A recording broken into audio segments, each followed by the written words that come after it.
Jadi kalau ada pemimpin marah-marah saja kerjanya gitu ya, itu menunjukkan kemampuan komunikasinya lemah gitu. Kriteria pemimpin di Minangkabau itu, kriteria pemimpin di Sumatera Barat itu yang dilandasi oleh adatnya bersandi syarat bersandi kitabullah.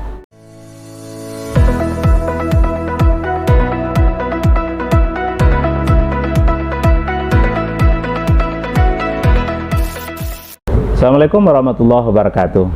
Bapak Ibu ya, dalam memilih calon gubernur nanti gitu ya, kita dipandu oleh ajaran agama kita, yaitu Islam. Kita tidak boleh salah dalam memilih. Kita tidak boleh asal memilih gitu ya. Kita juga tidak boleh memilih pemimpin tanpa pengetahuan gitu. Ya, kenapa? Karena akan terjadi penyesalan di kemudian hari gitu. Secara umum, kriteria pemimpin di Minangkabau itu, kriteria pemimpin di Sumatera Barat itu yang dilandasi oleh adatnya bersandi syarat bersandi kitabullah, tidak terlepas dari sifat-sifat Nabi Muhammad SAW. Kalau tidak akan sempurna seperti Nabi Muhammad SAW, minimal mendekati itu gitu. Calon pemimpin, calon gubernur yang akan kita pilih itu, yang pertama memang orangnya siddiq gitu ya. Orang yang selalu ya berkata benar dan jujur demi masyarakatnya, jujur dalam berkata, jujur dalam visi, jujur juga dalam misi gitu. Jadi kejujuran itu bukan hanya satu sektor saja. Kalau dalam pemerintahan mesti terlihat kejujuran itu, juga bisa dilihat dari visi, bisa juga dilihat dari misi gitu ya. Jadi seorang calon gubernur kalau programnya tidak masuk akal ya, programnya tidak sesuai dengan kenyataan gitu ya, programnya tidak bisa dilaksanakan, itu masuk kriteria dia tidak siddiq gitu.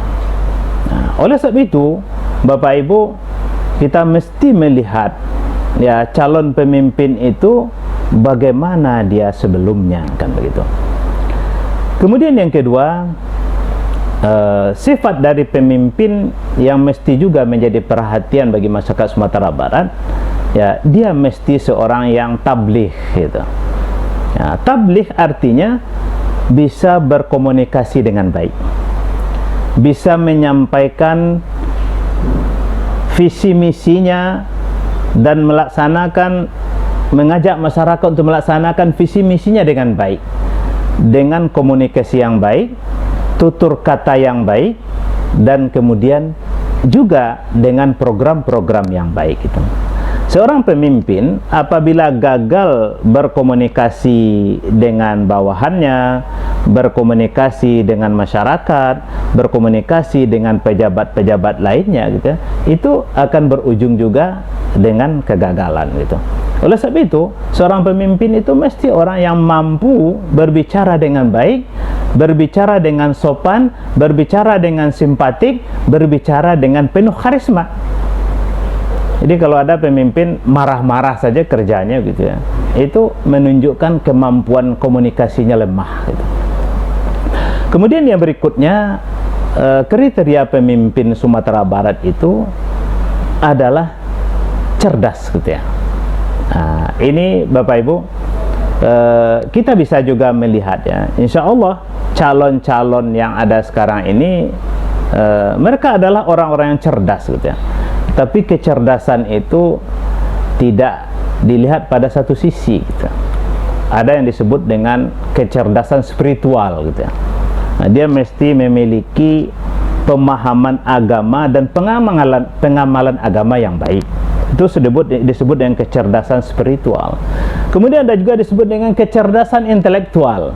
Nah, kecerdasan intelektual itu bisa dengan pendidikan formal, dia bergelar ini itu gitu ya, dan juga dia memiliki ya kecerdasan yang bisa melaksanakan bermacam program dalam pemerintahan gitu.